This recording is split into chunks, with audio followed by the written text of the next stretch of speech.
Bonsoir à tous. On revient d'abord ce soir sur la célébration de la Journée des droits de l'homme.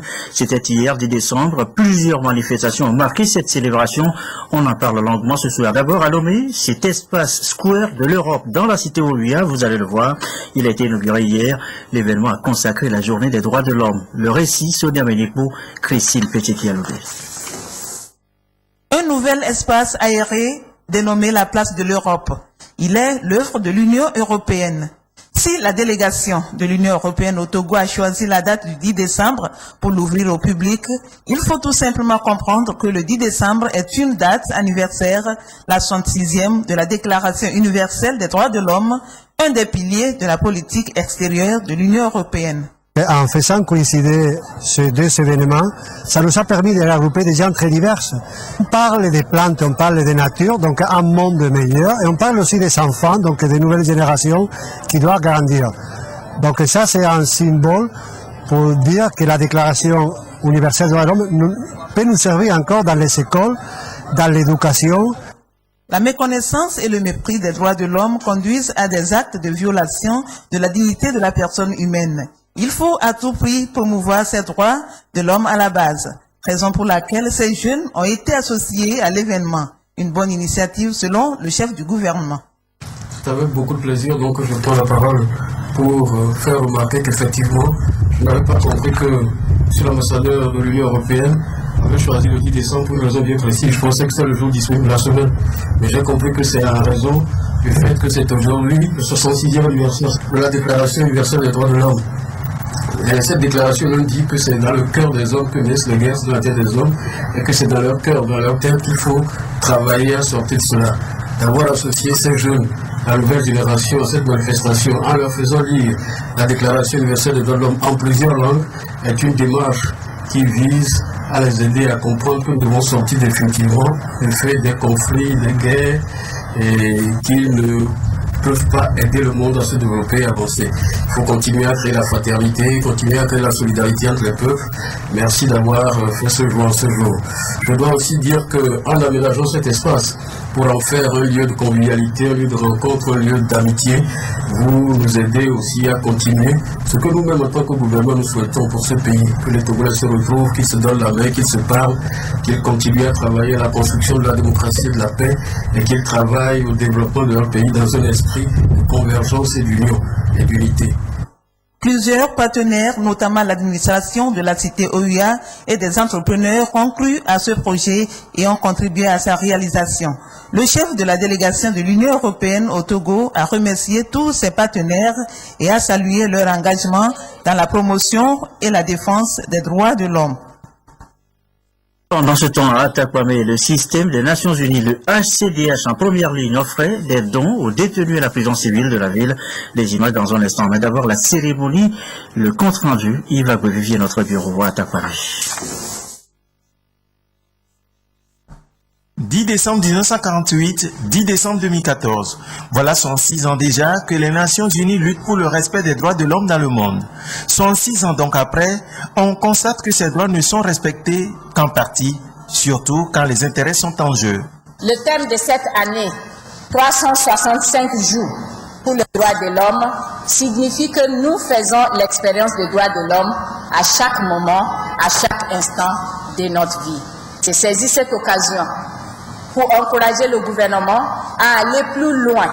Pour sa part, la coordinatrice du système des Nations Unies a dans son intervention relayé l'invitation du secrétaire général des Nations Unies aux dirigeants et citoyens togolais tous à œuvrer pour l'atteinte effective des objectifs de la Déclaration universelle des droits de l'homme.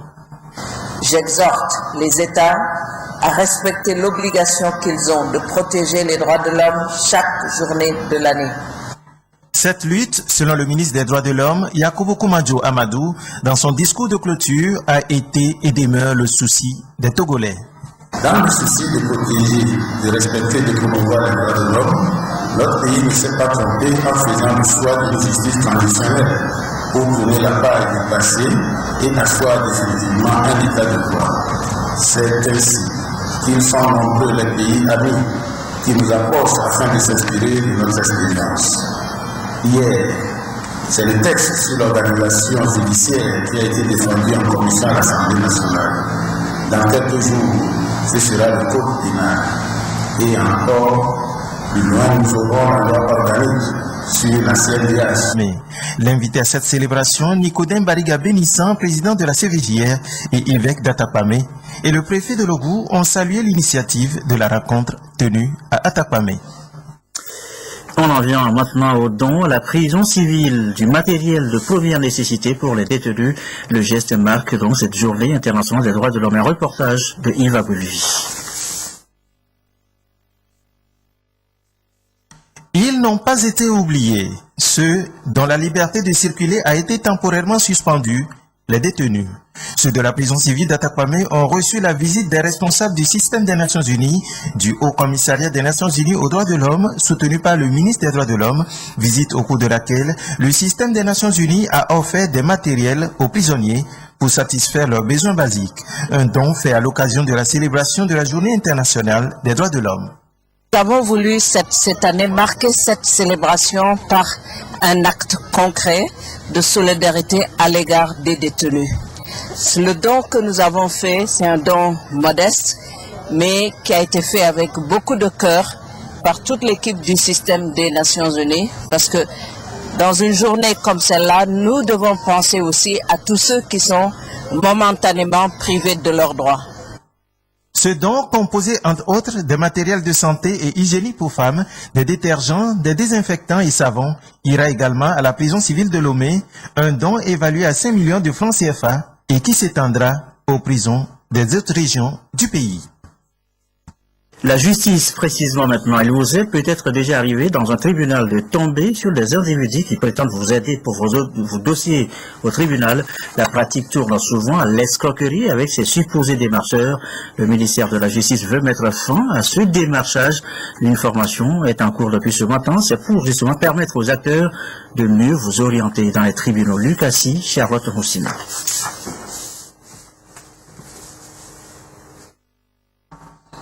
Quand un justiciable se rend dans une juridiction, très souvent il est désorienté parce que méconnaissant ses droits ou les procédures judiciaires. Il se retrouve alors à la merci de certains individus appelés démarcheurs qui l'entraînent dans des démarches sans issue.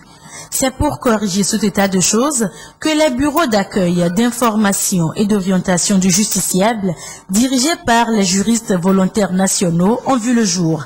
Ces volontaires et surveillants de l'administration pénitentiaire relèvent donc leur niveau. Ils se forment en technique d'accueil et d'orientation du justiciable en passant par les b.a.-ba de l'organisation judiciaire. Il faudrait qu'ils connaissent qui est qui. Maître, c'est peut-être un greffier. Maître, c'est peut-être un avocat. Il va le diriger. Alors, monsieur le président, président de quoi? Du tribunal, il sait comment le diriger. Ou quelqu'un arrive dans une juridiction, il pose une question, il a un interlocuteur capable de l'orienter. Cette formation s'inscrit dans le projet Appui à l'accès au droit et à la justice. À terme, les populations togolaises seront mieux accompagnées dans leurs différentes démarches juridiques et donc à l'abri des soi-disant démarcheurs qui entachent l'image de la justice togolaise. Autre sujet de l'actualité, l'accès équitable des partis politiques, des associations, des institutions de la République aux médias d'État. Pour certains, le traitement de l'information, le temps de parole sur les médias officiels sont faits à la tête du client. La HAC veut mettre fin aux frustrations. Son arrêté fixant les modalités d'accès aux médias officiels a fait l'objet d'échanges ce matin. Le compte rendu de Komo Boyondé. Partis politiques, associations et institutions de la République, tous seront désormais traités de façon équitable sur les médias officiels, à en croire les responsables de la haute autorité de l'audiovisuel et de la communication HAC.